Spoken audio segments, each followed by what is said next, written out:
केरल में एमडीएमए जैसे ड्रग्स अब कैंडीज में बिक रहे हैं। 9 साल के बच्चे एडिक्ट और डीलर बन चुके हैं। गॉड्स ओन कंट्री आज इंडिया की सबसे बड़ी ड्रग ट्रेजेडी बन चुका है। अब तक हम सोचते थे कि इंडिया का ड्रग कैपिटल पंजाब है, लेकिन 2024 में केरल ने पंजाब से 3 गुना ज़्यादा नार्कोटिक ड्रग्स केसेस रिपोर्ट किए हैं। सिर्फ एर्नाकुलम में पिछले 18 महीनों में 5,500 से भी ज़्यादा केसेस रिपोर्ट किए गए हैं। पिछले 4 सालों में ड्रग केसेस 37,000 से बढ़कर 87,000 हो गए हैं। एमडीएमए, एलएसडी, क्रिस्टल मेथ जैसे डेंजरस ड्रग्स अब कैंडीज, लिप ग्लॉस, बिस्किट्स और यहाँ तक कि पेन्स में भी छुपाकर बेचे जा रहे हैं। ये ड्रग्स सिर्फ एडिक्शन ही नहीं बल्कि हैलुसिनेशन, ब्रेन डैमेज और वायलेंट बिहेवियर जैसे साइड इफ़ेक्ट्स लाते हैं और इसका शिकार बन रहे हैं 9 से 12 साल के बच्चे। केरल के लोकल दुकानों में ये ओपनली मिलते हैं और सिर्फ 1500 रुपये में 8 से 10 डोजेस की होम डिलीवरी 15 मिनट में बड़े आराम से हो जाती है। और बच्चे इन ड्रग्स के लिए बातचीत में ब्लू बटरफ्लाई इमोजी का इस्तेमाल करते हैं ताकि कोई समझ ना सके कि वो किस बारे में बात कर रहे हैं। कुछ रिपोर्ट्स के अनुसार 14 साल के लड़के सिर्फ एडिक्ट ही नहीं बल्कि डिस्ट्रीब्यूटर्स भी हैं। अब इसके चलते केरल में क्राइम भी काफ़ी बढ़ रहा है।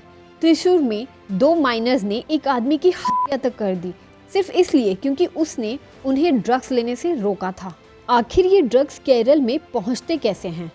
तो ये drugs Afghanistan, Iran, Pakistan, Thailand और अफ्रीका से स्मगल होते हैं। केरल के मैरीटाइम रूट से होते हुए ड्रग्स कोरियर पैकेजेस में आते हैं जिनकी कोडिंग होती है 555, 777 जैसे नंबर्स, और फिर इन्हें कोची जैसे शहरों के बाहर बने सेफ हाउसेस और गोडाउन्स में स्टोर किया जाता है। और ड्रग्स की सप्लाई बिल्कुल एक हाईटेक डिलीवरी सिस्टम की तरह ऑपरेट की जाती है। ऑर्डर्स आते हैं टेलीग्राम, व्हाट्सएप और इंस्टाग्राम के डीएम्स के जरिए, जहां डीलर और बायर का कांटेक्ट होता है। पेमेंट ज़्यादातर केसेस में क्रिप्टो करेंसी में ही लिया जाता है ताकि कोई डिजिटल ट्रेस ना रहे। आपको ये जान के हैरानी होगी कि ड्रग्स की डिलीवरी करने वाले एजेंट्स होते हैं 18 से 22 साल के लड़के जो सुपर बाइक्स और फेक नंबर प्लेट्स का इस्तेमाल करते हैं। इन डिलीवरी बॉयज़ को हर डिलीवरी के लिए 750 से लेके 1000 रुपीज़ तक मिलते हैं और ये एक रात में 4000 रुपीज़ तक आसानी से कमा लेते हैं।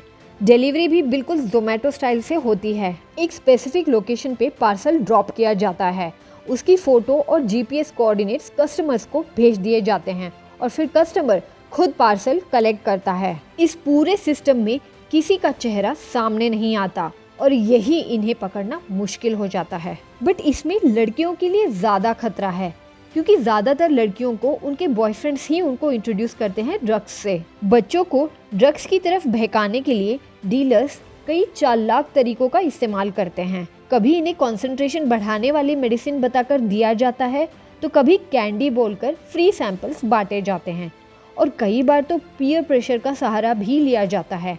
धीरे धीरे बच्चों को इसकी लत लगाई जाती है और फिर वही बच्चे डिलीवरी बॉय बनकर पूरे नेटवर्क का हिस्सा बना दिए जाते हैं। तो अब ड्रग एडिक्शन की पहचान करें कैसे?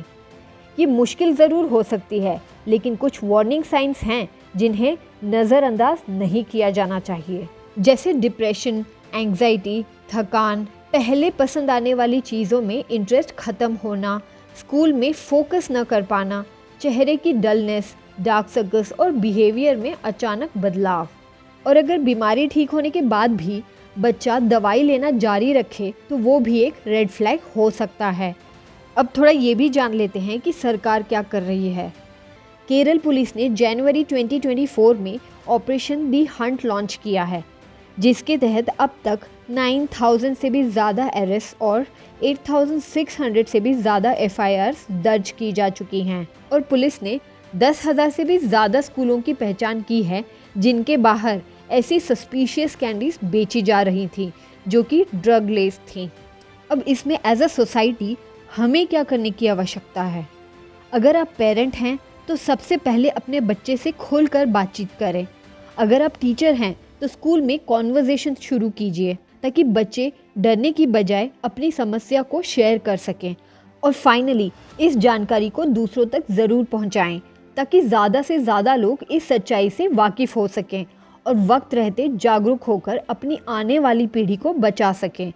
क्योंकि ड्रग्स के खिलाफ ये लड़ाई सिर्फ पुलिस की नहीं, हम सब की है। क्योंकि अगर आज हमने इग्नोर किया तो कल ये पूरी जनरेशन ही खो जाएगी। जय हिंद।